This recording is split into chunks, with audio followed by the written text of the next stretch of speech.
하나님 말씀은 누가복음 2장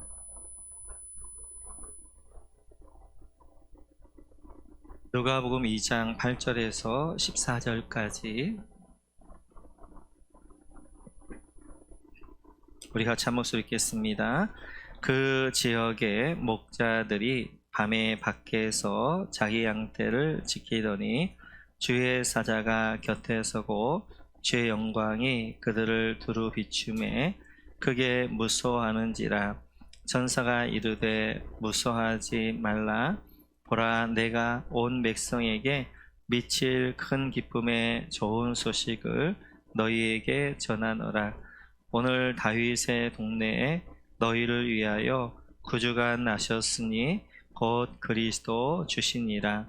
너희가 가서 강보에 쌓여 구유에 뉘어 있는 아기를 보리니 이것이 너희에게 표적이니라 하더니, 호련히 수많은 천군이 그 천사와 함께 하나님을 찬송하여 이르되, 지극히 높은 곳에서는 하나님께 영광이요 땅에서는 하나님이 기뻐하신 사람들 중에 평화로다 하니라. 아멘.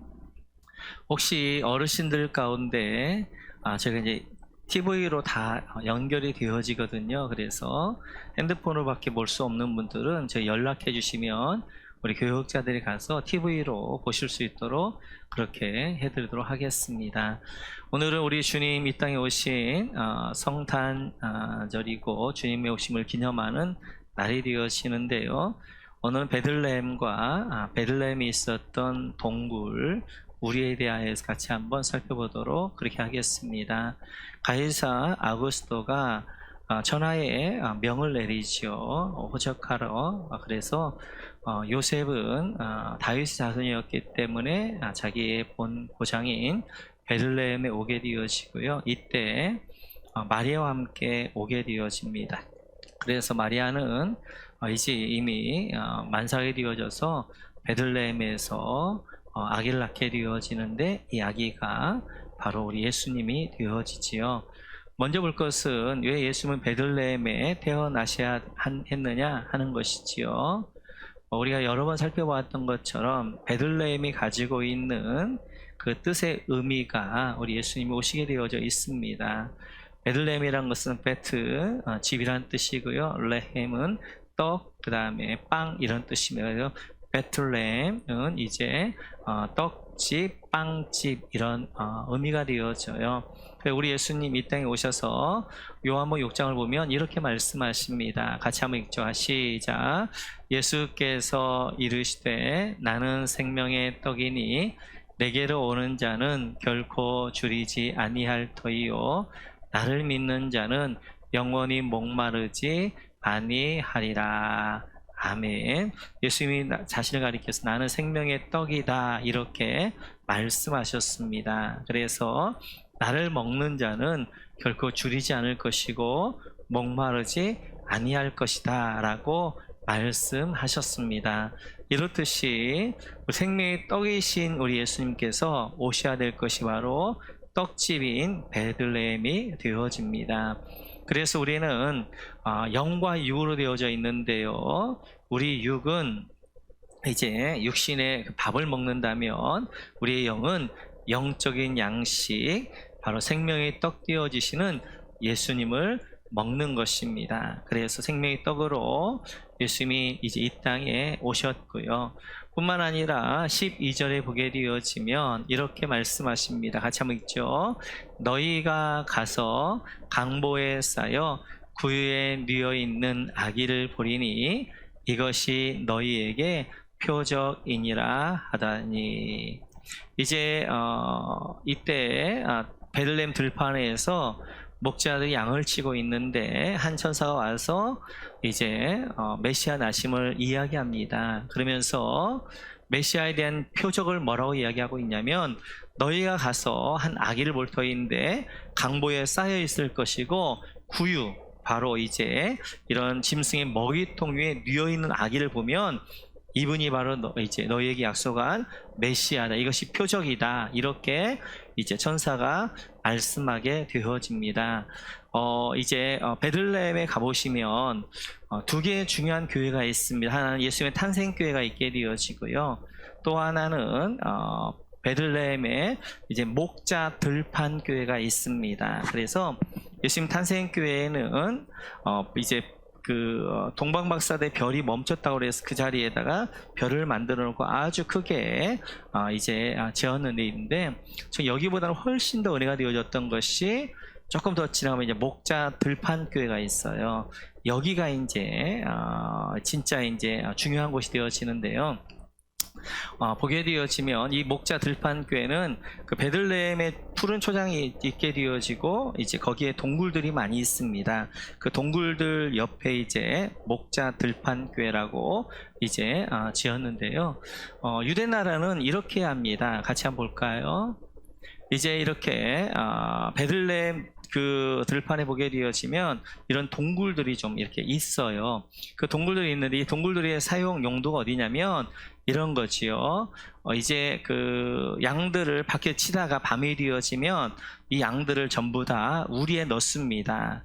근데 이스라엘의 우리라는 것은 우리나라 이렇게 집에 있는 이런 우리가 아니라 이런 동굴 우리예요. 그래서 동굴 우리에다가 이제 이런 들판에 이런 이제 동굴들이 많이 있거든요. 이스라엘은 동굴 우리에다 넣게 되어지고 그 우리 안에 이제 양들이 이렇게 들어가서 그 밤을 새게 되어져요. 그리고 아침이 되어지면 다시 이제 동굴에서 나와서 이제 양 조지에서 이렇게 목하다가 다시 들어가고 이제 이렇게 이제 수개월 동안 이제 하게 되어집니다.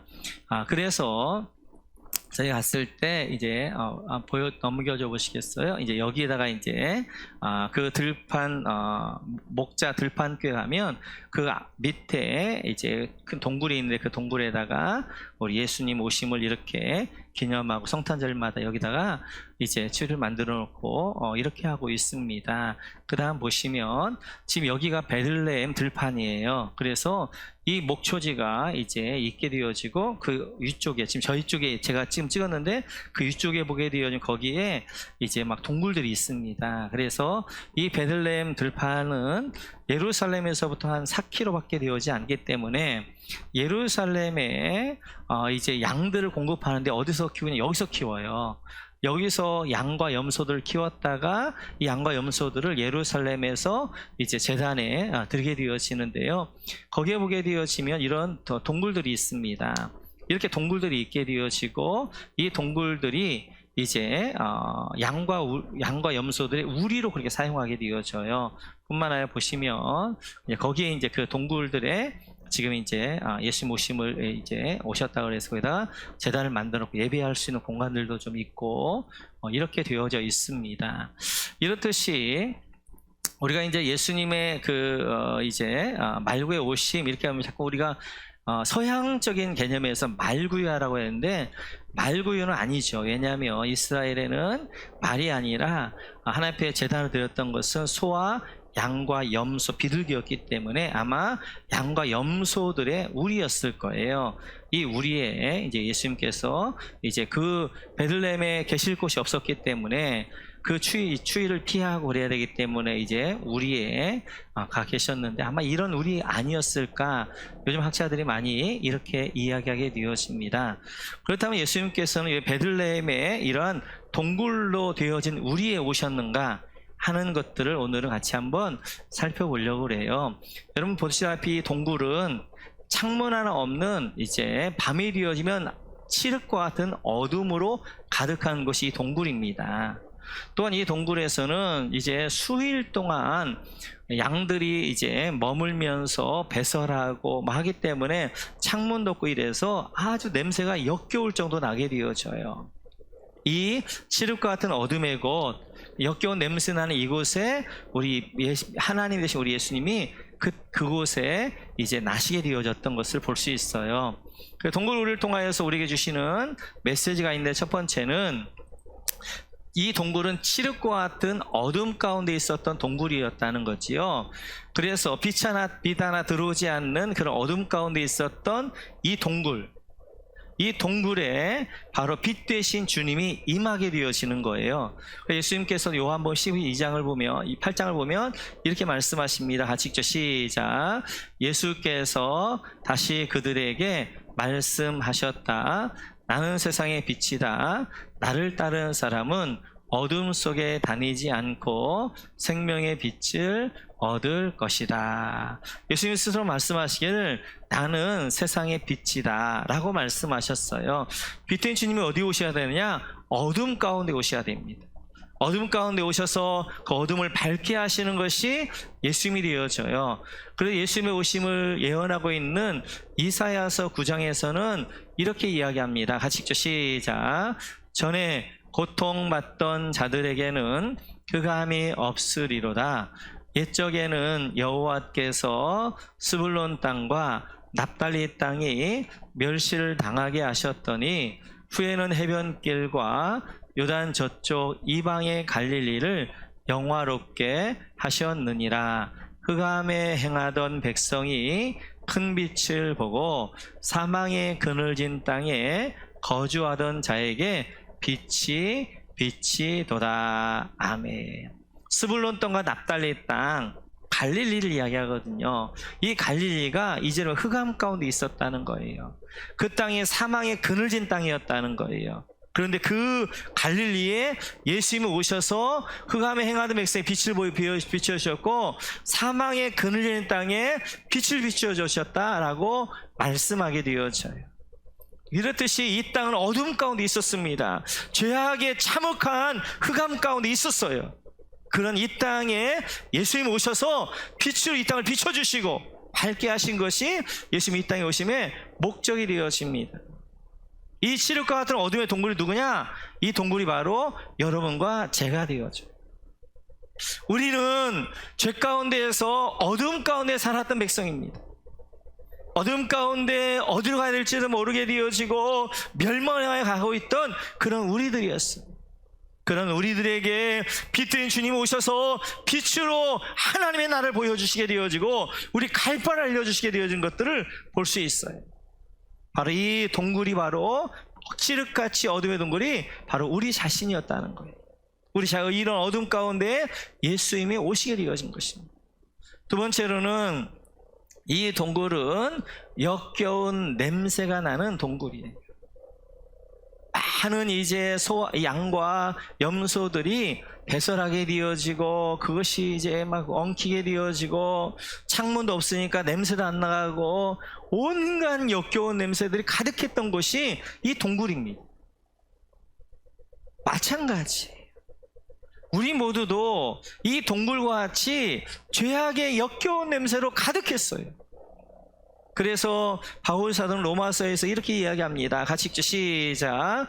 또한 그들이 마음에 하나님 두기를 싫어하며 하나님께서 그들을 그 상실한 마음대로 내버려 두사 합당하지 못한 일을 하게 하셨으니 곧 모든 불의, 추악, 탐욕, 악의가 가득한 자요 시기, 살인, 분쟁, 사기, 악독이 가득한 자요 수근수근하는 자요 비방하는 자요 하나님께서 미워하시는 자요 능욕하는 자요 교만한 자요 자랑하는 자요 악을 도모하는 자요 부모를 거역하는 자요 우매한 자요 배학하는 자요 무정한 자요 무자비한 자라.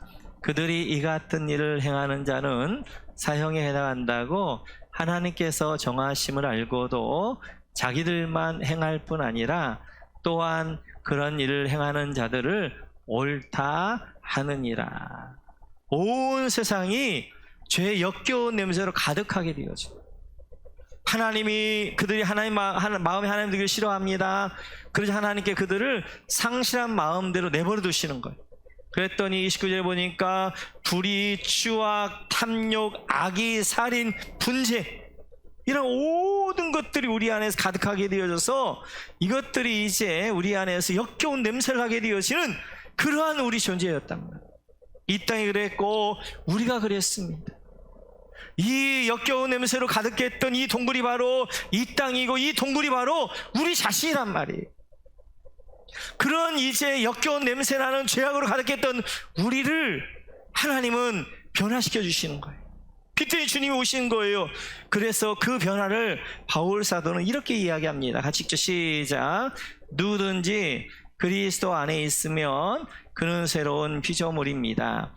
옛것은 지나갔습니다. 보십시오. 새것이 되었습니다.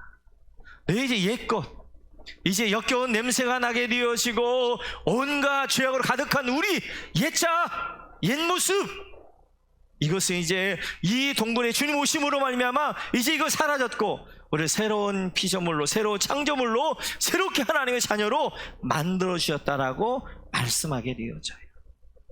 그래서 이렇게 역겨운 냄새가 나는 역겨운 죄악으로 가득했던 우리를 새로운 피조물로 만들기 위해서 이 역겨운 동굴에 우리 주님이 오신 것입니다. 세 번째로, 이 동굴들은 버려진 동굴들이에요. 주인이 없어요. 그냥 베들레헴의 들판 옆에 보면 동굴들이 이렇게 다 버려져 있게 되어져요. 그러다가 이제 양을 칠 때가 되어지면 양을 밖에 치게 되어지고 그 양을 이제 그 동굴 우리에다가 넣는데 쓰게 되어집니다. 그냥 버려졌던 동굴이었어요. 그냥 무가치한 동굴이었어요. 아무도 알아주지 않은 동굴이었어요. 근데 그곳에 예수님이 오심으로 말미암아 2000년 동안 그것이 성지가 되어지고 수많은 사람들이 그 동굴 통하여서 얼마나 은혜를 받는지. 아, 우리 주님이 이런 곳에 오셨구나, 이렇게 누추한 곳에 오셨구나, 이 흙 속에 오셨구나, 이 냄새나는 곳에, 이 캄캄한 이제 흑암 같은 이곳에 오셨구나. 그래서 가는 사람마다 거기에 쭉 거기를 가게 되어져 있거든요. 거기를 보게 되어져 눈물을 흘리면서 그 주님 오심을 다시 한번 기억하게 되어져요. 마찬가지입니다. 우리 모두는 무가치한 자들이었어요. 하나님 앞에 아무런 쓸모가 없는 자들이었어요. 세상에 별 볼 일 없는 자들이었어요. 그런 우리에게 이 동굴에 우리 주님 오셔서 이 동굴을 영화롭게 하시고 가치 있게 하셨던 것처럼 우리에게 하나님이 우리에게 오셔서 가치 있는 존재를 만들어주시고, 그리고 그 갈릴리 버려진 땅, 흑암의 땅, 멸시받은 땅, 그곳에 피트니 주님이 오셔서 그 갈릴리를 영화롭게 하셨던 것처럼 우리 주님 무가치하고 별로는 우리에게, 이제 아무것도 자랑할 거 없는 우리에게 오셔 우리를 영화롭게 하셔주셨어요. 영화롭게. 그래서 마치 버려진 동물과 같고 저 갈릴리에서 이제 무식하게 그냥 이제 고기만 잡던 베드로가 자기는 버려진 동물과 같았는데 정말 하나님이 자기 안에 오셔서 이렇게 변화되었다라고 그가 이렇게 고백하게 되어져요. 우리 한번 이제 베드로 전서를 보겠습니다. 시작. 그러나 너희는 택하신 족속이요 왕같은 제사장들이요 거룩한 나라요 그의 소유가 된 백성이니 이는 너희를 어두운 데서 불러내어 그의 기이한 빛에 들어가게 하신 이의 아름다운 덕을 선포하게 하려 하심이라. 아멘. 우리는 어두운 동굴과 같았어요. 그런 어두운 동굴 같은 우리에게 하나님의 기이한 빛이, 하나님의 영광의 빛이 비추어져서 하나님의 백성을 만드셨습니다. 그래서 우리는 무가치한 자가 어떻게 되냐? 하나님의 택하신 족속이요 영광 같은 제사장이요 거룩한 나라요 그의 소유된 백성이 되어진 거예요. 무가치하고 별 볼 일 없던 우리가 택한 족속이 되어지고 왕 같은 제사장이 되어지고 거룩한 나라가 되어지고 그의 소유된 백성, 하나님 우리를 영화롭게 하셨단 말이에요. 그러기 위해서 예수님이 가장 낮은 곳, 그곳 동굴 우리에 예수님께서 임하셔서 나를 하나님의 백성으로 새롭게 창조하시고 만들어주신 것들을 볼 수 있어요. 뿐만 아니라 이 동굴 우리 심 어디에 오셨느냐? 구유에 오셨어요. 구유하게 되어진 우리는 굉장히 고급스럽게 생각하는데, 우리 예전에 집에서 소를 키울 때 그 여물통이라 생각하면 되는 거예요. 그 여물통 위에 어떻게 하면 이제 그 소와 양과 염소의 그 먹이 위에 예수님이 이제 놓이게 되어진 거예요. 이 여물통은 누가 먹는 거예요? 짐승, 양이나 염소들이 자기의 먹이를 먹는 것이란 말이에요. 그래서 시편 기자는 우리를 가리켜 이렇게 이야기합니다. 같이 한번 읽어볼까요? 시작. 나는 우둔하여 아무것도 몰랐습니다. 나는 다만 주님 앞에 있는 한 마리 짐승이었습니다. 우리가 예수님 만나기 전에는 우리 한 마리의 짐승에 불과했어요. 우리는 한 마리의 짐승과 같은 존재였어요. 육적인 존재였어요. 내 욕구를 따라 살게 되어지고요, 땅의 것이 전부인 자가 살게 되어지고요, 그냥 이제 사는 그냥 짐승과 같은 존재였어요. 그래서 우리 주님 오늘 구유에 이제 여물통에 누우신 것은 짐승과 같은 우리의 먹이가 되게 하였어요.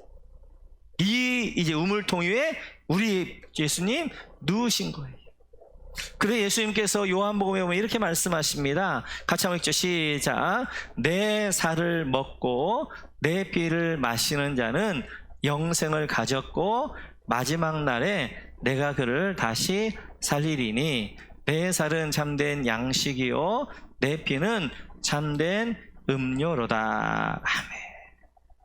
짐승과 같은 우리, 육적인 존재였던 우리가 우리의 이제 생명의 떡이 되어지신 예수님의 살을 먹고 이제 피를 마실 때 우리는 영적인 존재, 하나님의 자녀가 되어지는 새로운 피조물이 되어진단 말이에요.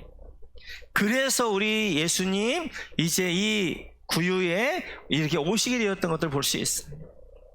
이 예수님이 구유에 오신 주님 생명의 떡을 먹지 않으면 우리는 영원히 짐승과 같은 존재예요. 짐승. 육적인 존재예요. 육만 있는 줄 알고 육만 쫓아가는 존재가 되어진 거예요. 그런데 이 구유에 누이신 우리 예수님 먹고 생명의 떡을 먹는 사람은 새로운 삶이 되어지고 새로운 존재가 되어 새로운 피조물이 되어져서 이제 영적인 존재가 되어지는 거예요. 그래서 베들레헴의 또 다른 이름이 에브라다입니다. 우리 한번 미가서 한번 같이 볼까요? 같이 읽죠. 시작. 그러나 너 베들레헴 에브라다야, 너는 유다의 여러 족속 가운데에서 작은 족속이지만 이스라엘 다스릴 자가 내게서 내게로 나올 것이다. 그의 기원은 아득한 옛날 태초에까지 거슬러 올라간다. 아멘. 이름이 베들레헴이란 말이에요. 떡집이란 말이에요. 근데 이 베들레헴이 뭐냐? 베들레헴이 에브라다가 되어지는 거예요. 에브라다라는 것은 갑절의 열매, 갑절의 축복이 되어져요. 그러니까 우리가 이제 예수님 먹기 전에는 육신의 존재에 여겼어요. 그런데 이제 우리 생명의 떡이 되시는 예수님을 먹는 순간 우리는 영적인 존재하고 육적인 존재, 갑절의 열매를 맺는 존재가 되어졌고 갑절의 은혜가 있는 존재가 되어졌고 갑절의 축복이 있는 존재가 되어졌단 말이에요. 베들레헴에서 우리 뭐가 되어지는 거예요? 에브라다, 갑절의 열매가 그런 존재가 되어지는 거예요. 우리는 육적인 존재뿐만 아니라 영적인 존재가 되어지는 것입니다. 우리는 짐승이어서 육적인 존재였는데 바로 구유에 누이신 주님 먹는 순간, 그 살과 그 피를 먹는 순간 우리는 영적인 존재가 되어져서 에브라다, 갑절의 열매, 영적인 열매, 육적인 열매를 맺는 하나님의 자녀가 되어진 것입니다. 지금부터 202년 전에 1818년에 오스트리아에서 있었던 일입니다. 오스트리아 짤츠부르크 옆에 한 조그마한 이제 오베른 메르크라는 도시 마을이 있었어요. 이 마을은 아주 작은 마을이었고 이 마을의 한 중앙에는 바로 성 니콜라스 성당이 있었습니다. 그래서 이제 이 성당에서 이제 성탄 오심을 기억하며 성탄 2부 행사들을 준비하고 있었어요. 준비하다가 이제 그 성당에 있는 유일한 이제 찬양할 수 있는 이것은 이제 전자오르간이었는데요. 이 전자오르간이 그냥 고장이 난 것입니다. 그래서 전자오르간을 수리하는 사람한테 이제 부탁을 했지만 그 바쁜 성탄 시즌에 이 조그마한 성당에 오르간을 수리할 사람이 오질 않는 거예요. 그러자 이 니콜라 성당의 이제 신부님이었던 요제프 모어란 신부님이 그러면 우리가 있는 걸 가지고라도 하나님을 찬양해야 되겠다 이런 마음을 가졌는데 기타가 있었어요.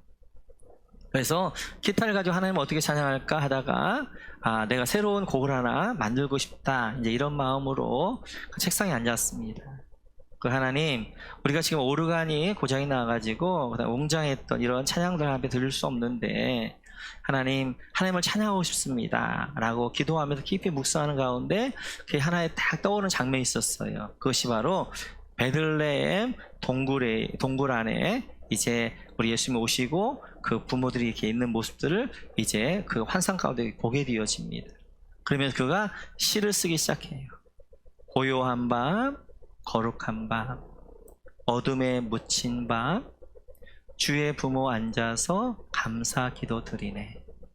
아기 잘도 잔다, 아기 잘도 잔다. 왕이 오셨도다, 왕이 오셨도다. 이제 그 환상 가운데 쭉 이제 고요한 밤, 거룩한 밤이라는 찬양 가사를 쓰기 시작합니다. 환상 가운데 있었기 때문에 한 번도 시를 써본 적이 없는 이 27살 먹은 이제 요세프 모어 신부님이 아름다운 시 고요한 밤 거룩한 밤을 쓰게 되어져. 그리고 그 시를 가지고 그 이제 그 교회의 오르간 반주자이면서 음악 선생님이신 그루버에게 이 시를 주면서 작곡해 달라고 해요. 그래서 이제 그 그루버 선생님이 이 시에다 작곡을 합니다. 그리고 성탄 전야 온 성도들 모였을 때 기타를 가지고 이제 이 요세프 모어 신부님은 테너를 하고 그 다음에 이제 이 그루버는 베이스를 하면서 이 찬양을 해요. 고요한 밤, 거룩한 밤, 어둠에 묻힌 밤. 그렇게 찬양을 하면서 그 어느 때보다도 아름다운 그러한 성탄 이브의 그런 밤을 보내게 되어져요. 그리고 그 곡은 이제 묻힙니다. 근데 이제 시간이 좀 지나서 여유가 되어져서 오르간 반주자가 이제 오르간 수리공이 그 이제 성당을 찾게 되어져요. 뭐 이렇게 있는데 악보가 하나 있는데 전혀 새로운 악보예요. 이걸 쳐보니까 너무 아름다운 거. 그래서 이 오르간 수리공 이것을 이제 퍼지면서 이것이 이제 전 유럽에 퍼져나가게 되어지죠. 1917년도에 1차 세계대전이 막 벌어지고 있는데 12월 24일이었어요. 그때 한 독일 병사가 그 전쟁 가운데 찬양합니다. 고요한 밤 찬양하니까 저기 영국 연합군도 같이 찬양하게 되어지고 24일 밤에 휴전이 되어지면서 하나님을 찬양하게 되어지는 그 유명한 곡이 되어지며 전 세계 가장 유명한 캐럴 곡이 되어진 것들을 볼 수 있어요. 오늘 이 오르간이 고장났지만 그런 하나님을 예배하고 찬양할 수 없는 그런 환경이었지만 그 오르간이 고장난 걸로 인하여서 좌절하거나 그래 우리 예배할 수 없어 포기하지 아니하고 비록 오늘 오르간이 고장났더라도 우리는 다른 걸로 기타로 찬양하자. 그래서 하나님의 사모했던 이 요세프 모어 신부님에게 하나님이 영감을 주시고 그래서 고요한 밤 거룩한 밤이라는 위대한 찬양이 태어나게 하시고 가장 위대한 그러한 이제 아름다운 그러한 성탄 전야를 했던 것처럼 지금의 우리 형편이 그런지도 모르겠어요. 우리가 성탄절이 되어서 하나님을 찬양하고 예배해야 되는데 이제 이 코로나 바이러스나 이 조그만 눈에 보이지 않는 이 바이러스 때문에 예배가 멈춰지고 그리고 한 자리에 모여서 하나님을 찬양할 수 없는 예배할 수 이 상황이지만 우리가 이 가운데서도 좌절하고 절망할 것이 아니라 이제 기타로 그 예배했던 것처럼 우리가 인터넷으로라도 방송으로도 예배하면서 한 마음을 모아서 하나님 앞에 올려드리게 될 때 그 어떤 예배보다도 아름답고 영감이 있고 은혜가 넘치는 그런 예배가 될 줄로 믿습니다. 사랑하는 성도 여러분, 여러분의 삶이 칠흑과 같은 어둠의 동굴과 같이 끝도 보이지 않는 터널 속을 지금 지나고 계십니까? 사랑하는 성도 여러분, 여러분 삶이 역겨운 냄새가 나는 그 깊은 수렁에 빠져서 수렁에 헤어나오려고 할수록 더 깊이 빠지는 형국 가운데 계십니까? 사랑하는 성도 여러분, 여러분이 나는 무가치한 자야, 나는 별 볼 일 없는 자야, 그러면 자학하면서 이제 그렇게 이제 자기 자신을 포기하면서 그렇게 살고 계십니까? 나는 마치도 고장난 오르간처럼 난 쓸모없는 자야, 난 아무것도 쓸 수 없어. 그래서 여러분 인생을 멈춰져 있습니까? 그리고 우리 인생이라 할지라도 여러분 인생의 깊은 동굴 한번 자세히 들여보세요. 그 동굴을 자세히 들어보면 그 안에 아기 예수님이 계십니다. 지금은 우리가 시릴 것 같은 어둠 것 같고 그냥 역겨운 냄새 나는 것 같고 무가치한 것 같지만 내 인생의 동굴에 아기 예수님이 계시다면, 예수님이 계시다면 그 예수님을 빛되게 인도할 줄로 믿습니다. 내 삶을 새로운 창조물로 만드실 줄로 믿습니다. 나를 가장 가치 있는 자로 만들 줄로 믿습니다. 비록 오르간이 망가져서 하나님을 찬양할 수, 예배를 멈출 수밖에 없는 상황이라 할지라도 하나님을 예배하겠다는 그 일념으로 나갔던 이 신부님을 통하여서 하나님의 위대한 찬양을 만들어내셨던 것처럼 우리가 하나님 앞에 예배할 수 없는 이런 환경이라 할지라도 이때 하나님 가까이 나가며 우리의 마음을 드리는 우리를 통하여서 하나님은 또 다른 역사를, 또 다른 일들을 만들어 주실 줄로 믿습니다. 이번 성탄이 우리 인생에 어떻게 보면 한 번뿐인 이 성탄이 될지는 모르는데 이 성탄 가운데서 우리가 좌절하거나 낙심할 것이 아니라 하나님께 더 가까이 나가며 이 요제프 신부님처럼 하나님을 향한 마음이 있다면 하나님이 여러분에게 또 다른 일들을, 또 다른 역사를, 또 다른 예배를, 또 다른 은혜를 부어주실 줄로 믿습니다.